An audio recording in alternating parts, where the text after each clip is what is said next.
Bring him back. I think Matt Harvey burnt all the bridges in New York on his way out. I honestly, he's still throwing hard, which means it's not a physical issue with him right now. So I still think he's a super talented guy. You wouldn't have to pay him anything. So I wouldn't mind bringing him in. The problem is a clash of personalities / him burning bridges up on the way out. I don't think the Mets will touch him. He might be a head case. He might be one of those guys that kind of started to buy into the whole Dark Knight nonsense. So he might not be able to come back to New York. But I would be shocked if he doesn't end up on a major league team the rest of this year. He still throws hard. He's had some success, and he was having a little bit of success earlier this year. It kind of fell away from him there a little bit. But you're right. Maybe he becomes a reliever. Maybe that's his future. We shall see. We wish Matt Harvey the best of luck, as this guy gave up a rib for the Mets. All right, so he wanted to win. So I hate when Mets fans get on him because he gave it his all.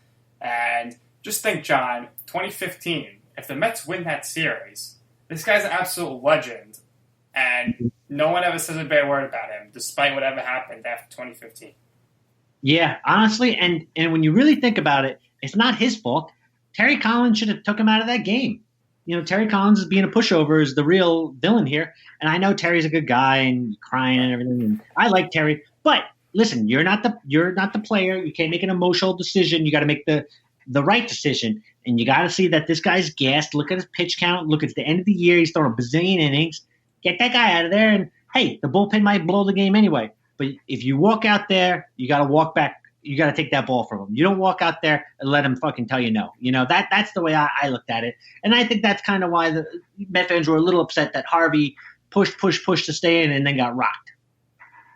He didn't get rocked, but they lost the game. But they still lost the series. So I haven't talked about just that one game. But, the bullpen was not good in that series. And also Lucas Duda was atrocious. He literally threw the World Series away. Well, let's not forget Cespedes playing terrible in left field.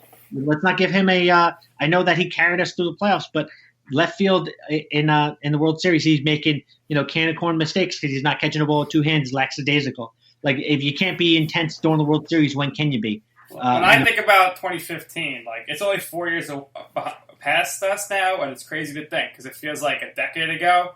I know. And it's just like, oh my gosh, and we had Daniel Murphy and let him go right after that, and he went on to be all-world player, and just what could have been in 2016.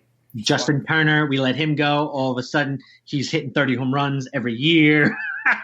Unbelievable. I'm getting disgusted here. So let's end the show. That's going to do it for the MetsCast. We will talk to you after the trade deadline. We'll see who's a Met, who isn't a Met, and where the Mets are in the standings come July 31st. And if you're outside in this heat in July in New York, just be careful. Don't get a temper. You don't want to be throwing chairs like Brody Van Wagenen because the heat gets to you. But that's going to do it.